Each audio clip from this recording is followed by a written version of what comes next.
everyone. Welcome to my second video on my 3-video series on ayahuasca. The first video, and I'm going to have links. I have links to all 3 videos here in the description of this video for you to go through the series in a row. In the first video, I talked about the preparation work before an ayahuasca ceremony. In this second video, I'm going to go through some tips and advice for you to remember or try to remember during the ceremony. And then in the third video, I'm going to go through the post-ayahuasca ceremony tips and advice for the post-ayahuasca time after you take the plant. So here we go. Quick tips and advice for during the ceremony. The first one, and this comes from personal experience. I'm giving you all of these tips and advice from my own experience in working with the plant. The first tip and advice I would give for the process when you get to the ceremony, I'm not going to go into too many details about the ceremony because each shaman prepares a ceremony a little bit differently. So I'm just going to go over some general stuff for the ceremony. The first thing is, right when you take that tea or right before you drink the tea, don't be surprised if you feel fear or nervousness. Fear is a very common emotion that comes up for people that are working with plant medicine, especially with ayahuasca. Ayahuasca sort of has this way of scaring you a little bit. And why? Because it is called the vine of death. It is the plant that works with your underworld, with your unconscious. So it's almost like your mind instinctively knows that unconscious material is going to come up to process, and the ego doesn't like to do a lot of internal work. The ego doesn't like to turn its vision inward. The ego always likes to look outward. So it's a normal thing for you to feel fear or nervousness right before the ceremony. So as soon as you take the tea and you come down and you sit on the floor on your mat or wherever you're doing the ceremony, you may also encounter resistance from your mind. In fact, that was one of the most kind of bothersome effects for me. It took me a while once I started the ceremony to quiet my mind down. You may have a natural tendency for your mind to fight the plant. And so remember my voice if you do encounter this. If you feel your mind resisting the plant, let go. Let go. Just try as much as you can to quiet your mind down, to become the observer of everything that's happening. That was my mantra for the first time I took this plant, actually, was to just be able to hold the position of witness and observe everything that was happening inside of me, even if what I was seeing wasn't pleasant.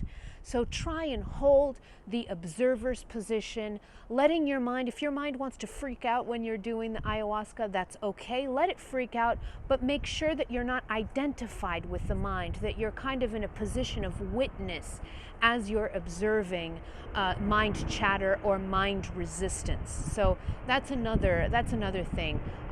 Try and disidentify from the mind chatter or from any kind of resistance that you may be encountering from your ego. Another tip: if you need help, ask for the shaman to help you. The shaman is a beautiful anchor of energy during an ayahuasca ceremony, and that's what they're there for. They're there to help you get through this process of going through your underworld or processing your unconscious material. So don't be afraid to kind of raise your hand or ask for help. The very gifted shamans will know when you need help, and this has happened with me. The shaman just knows. They are gifted energy healers. They know when someone needs assistance and they will come to you. But if you don't feel the shaman around you when you're going through a particularly difficult part of the process that you may be going through, just lift your hand or just call for the shaman, and the shaman will come to help you. Try not to interfere with anyone else's process. You'll be doing ayahuasca in a group of people, but this is a very individual kind of trip for everyone. So try not to talk to anyone, to touch anyone, so that you don't interfere with their energy, with their process. Interact solely with the shaman if need be. So even though you're in a group, just kind of try and keep to yourself and keep to your own process and the observation of your own process. What else can I say? Surrender. Surrender to the will of this plant. I actually used this as a mantra in my first plant medicine ceremony. I was having such difficulty holding the position of witness. I was just seeing so many things. I was experiencing so many things. What ayahuasca does is it just drops the veil of illusion that everything is separate. So what ayahuasca does is you become omnipresent, you become omniscient, you become you become more closely resembling source, in the sense that you become all-knowing. A lot of information reaches you at the same time, and it's not through any kind of words. So a lot of things happen to you during an ayahuasca ceremony, and it has to do with the veil of illusion dropping, and so you're exposed to different realms of reality at the same time. So if your mind is freaking out, if you really feel like you're in a lot of trouble, or you feel kind of uncomfortable, you feel like you're lost. I felt this a lot during my ayahuasca trips. Like sometimes I would lose myself in my underworld. Always remember, surrender. Trust this plant. It is the vehicle of the universe. It's the vehicle of source. It is source. It's a way for source or for oneness to speak to you. Trust the plant and what it's doing for you. Trust that it is healing you, that it is helping you overcome obstacles, that it is helping you overcome or heal energy that needs to be healed. Trust this plant. I remember the first ceremony I did, I basically used that as a mantra. The mantra that I used during the ceremony was, I surrender to the will of this plant. And I did that so many times throughout that night because it wasn't an easy ceremony for me. So surrender to the plant, quiet your mind, become the observer. Even if what you are observing is difficult, still observe. Remember, you are the soul that observes everything, including the workings of your own mind. You can observe it without becoming attached to it. What else would I recommend during the ceremony? You may, with almost, I don't know, maybe 95% certain that you'll purge in some way, meaning that you may throw up, you may have diarrhea, you may have to go to the bathroom multiple times in a night, and that's okay. Don't fight the purging effect. If you feel like throwing up and you really think it's coming, don't hold it down, because ayahuasca is a purging plant. It's doing that on purpose to relieve you of old energy, to help you drop old energy, and to send into a higher level of consciousness. So why would you fight that? Some people say to me, but I hate throwing up. Well, get over it. That's what I tell people, because there's no point in fighting the purging effect of the plant. The first ceremony, and I say about 95% chance you're going to throw up or have diarrhea, because sometimes you don't. In the first ceremony, I didn't. I thought I was going to throw up, but then I didn't end up purging. But pay attention to what I'm saying here, though. I didn't not throw up because I was holding it down. I thought I was going to, and I was about ready, but then something happened and I just moved on to whatever process I was on, so I didn't actually throw up. But it wasn't because I was holding it down. It was because I just didn't feel like it. So make sure that you're open to whatever. If the plant wants to purge, don't fight it. Go with the plant. What else? I think I already talked about the shaman a little bit, that if you need help, the shaman is a beautiful anchoring energy that is there to help you through this process of going through your underworld. When all else fails, and I used this quite a bit during my ceremony. In fact, the second ceremony that I did, I remember specifically, because your ability to view reality becomes completely distorted and different. So I remember I was having a particularly hard time. I got up to go to the bathroom, and when I returned, the shaman was waiting for me, and he didn't say anything to me. He just put his hand on my shoulder and instructed me, kind of without words, instructed me to breathe.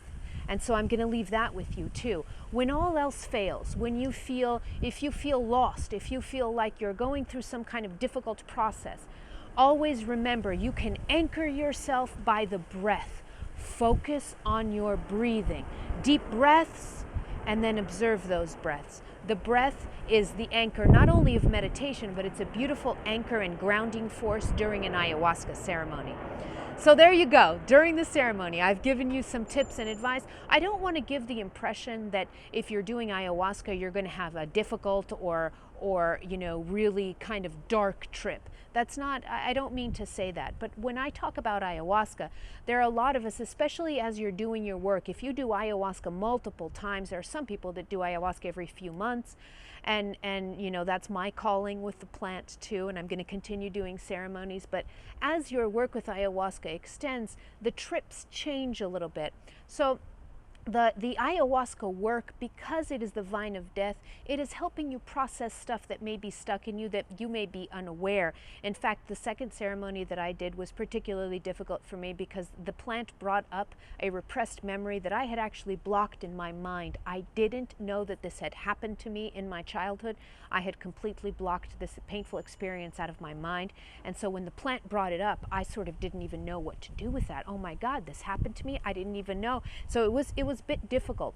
So when I talk about ayahuasca trips, I'll usually say they may be difficult to process. And the reason I say this is just because the plant's specialty is to help you heal from pain or from trauma, to help you go through your unconscious and shed light on the unconscious. So, but as you work with the plant, some people, I mean, a lot of people say they have great trips with ayahuasca. So don't be fearful that your trip with ayahuasca or your ceremony is going to be incredibly difficult.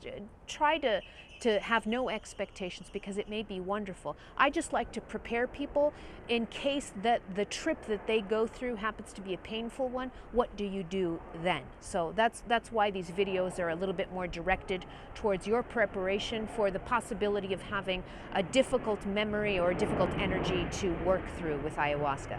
So there you go. The tips and advice for during the ceremony.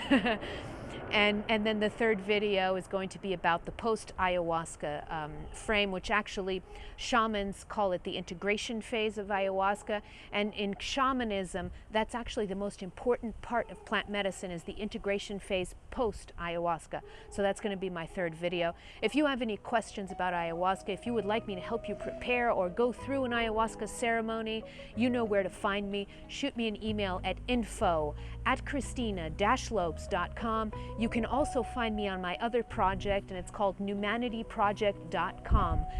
You can find me in these two ways. I hope to see you for the third video. Have a great day, and I hope you enjoy working with ayahuasca. Plant medicine is a calling of mine, and if you're watching this, maybe it's a calling for you too. I'll see you in the next video.